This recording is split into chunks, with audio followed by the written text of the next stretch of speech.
Hello friends, চলে এলাম নতুন আরেকটি ভিডিও নিয়ে। আজকের ভিডিওটা মূলত পুরনো যাদের ওবিসি সার্টিফিকেট রয়েছে, মানে হ্যান্ড রিটেন ওবিসি সার্টিফিকেট, তাদের জন্য। পুরনো হ্যান্ড রিটেন ওবিসি সার্টিফিকেট দিয়ে রিভ্যালিডেশনের জন্য অ্যাপ্লাই করা যাচ্ছে না, তো তার জন্য প্রথমেই সার্টিফিকেটটিকে ডিজিটালাইজড করতে হবে। তো কিভাবে তোমরা ফোনের মাধ্যমে পুরনো হ্যান্ড রিটেন সার্টিফিকেটটিকে ডিজিটালাইজড করবে সেটাই আজকে আমি তোমাদের দেখাবো। চলো শুরু করা যাক। আমাদেরকে ফোনের ক্রোম ব্রাউজারে চলে যেতে হবে এবং এখানে সার্চ করতে হবে কাস্ট সার্টিফিকেট wb.gov.in।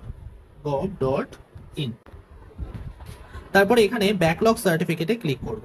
তারপরে apply for digitize certificate for SC ST OBC এখানে ক্লিক করব। এবার ফর্মটি পুরোপুরি ওপেন হয়েছে। এখানে এবার এগুলো ফিল করতে হবে। প্রথমে আছে ম্যানুয়াল কাস্ট সার্টিফিকেট নাম্বার। এখানে তোমার পুরনো যে কাস্ট সার্টিফিকেট আছে তার নাম্বারটা এখানে দিতে হবে। তারপরে সার্টিফিকেট ইস্যু ডেট, সার্টিফিকেটটা কবে ইস্যু করা হয়েছিল সেটা এখানে দিতে হবে। দেন তারপরে তোমাকে সার্টিফিকেট ইস্যুইং অথরিটি এটা দিতে হবে। এগুলো সবই তুমি তোমার পুরনো যে কাস্ট সার্টিফিকেট আছে সেখানে পেয়ে যাবে, মানে কার দ্বারা সার্টিফিকেটটা ইস্যু করা হয়েছে সেটা। এখানে কাস্ট, তুমি কোন কাস্ট থেকে বিলং করো সেটা এখানে দিতে হবে, এসসি এসটি বা ওবিসি এ ওবিসি বি যেটা তোমার সেটা তুমি এখানে ফিল করবে। তারপরে সাবকাস্ট, তারপরে রিলিজিয়ান, এখানে তোমার ধর্মটা ফিল করবে।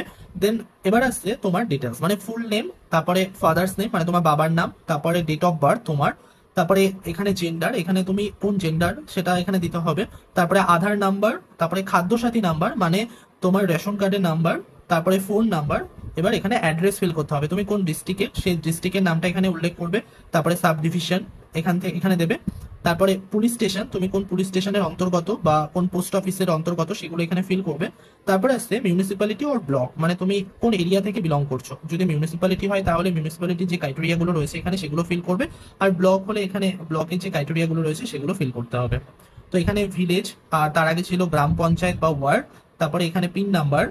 আর এরপরে তোমাকে দুটো ছবি আপলোড করতে হবে। একটা হচ্ছে আপলোড ওল্ড সার্টিফিকেট ফটো, মানে তোমার যে পুরনো কাস্ট সার্টিফিকেটটি আছে সেটিকে এখানে আপলোড করতে হবে জেপিজি ফরম্যাটে উইদিন 100 কেবির মধ্যে।